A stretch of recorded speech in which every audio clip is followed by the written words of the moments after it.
the kind of person who likes surprises? Oh. Or do you like to know the grand plan? I cannot cope with surprises. Whoa!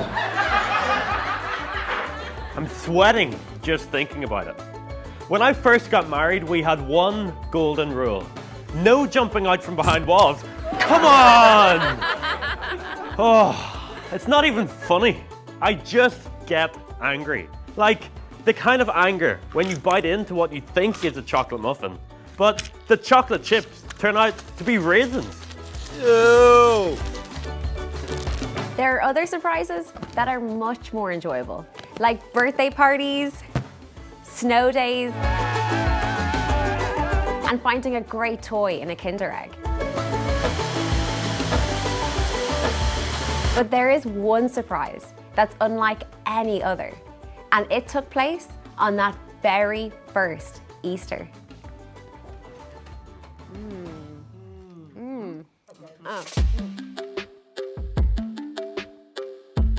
After Jesus died, he was taken down, wrapped in cloth, and placed in a tomb. Just to make sure no one could get in, a large rock was rolled in front of the tomb. That is a nice boulder.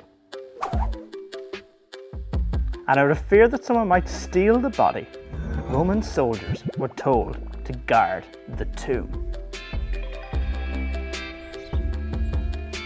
A couple of days later, some women came to visit the tomb.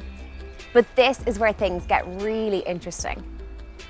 Because just as they arrived, the Bible tells us that there was yet another earthquake, just like when Jesus died on the cross. Except this time, angels came down from heaven, shining as white as snow, and rolled the large rock away from the front of the tomb. They could hardly believe their eyes. And as you can probably imagine, the guards who were looking after the tomb were so afraid that they just froze, not knowing what to say or what to do. This wasn't like opening a Kinder Egg. It was the most incredibly surprising news anyone could ever hear. The angels turned to the women who were standing there and said, "Why are you looking among the dead for someone who is alive? He isn't here, he is risen." Jesus, the one who had come to rescue the world, the one who had been crucified and buried in a tomb, was alive. From that moment on, Jesus was seen in all kinds of places. He was eating and chatting with his friends. He turned up to a dinner party to the surprise of everyone. Mark would have lost it.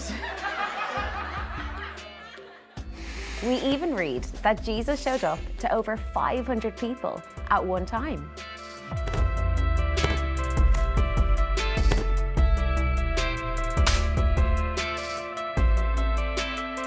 This isn't just a really cool story, although it is pretty cool. The resurrection, Jesus rising from the dead, is a game changer. This shows us that Jesus is more powerful than death.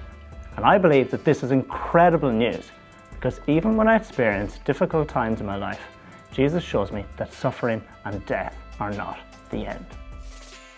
Because of Jesus, there is hope that one day there will be no more death, or sorrow, or crying, or pain.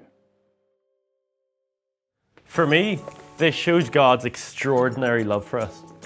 Even though people ignored God and turned their backs on him, he never gave up on his creation and did exactly what he said he would do.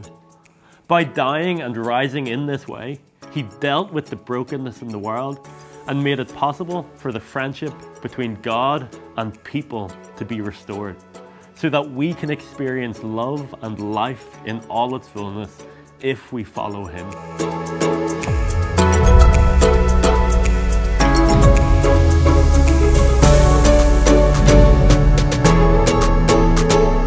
This news has changed my life because I know that no matter what mistakes I have made or will make, that I can turn to God knowing that he loves and forgives me. After Jesus had risen from the dead and appeared to people, the Bible then tells us that he went up to heaven and that his friends went on to start the Christian church as we know it today.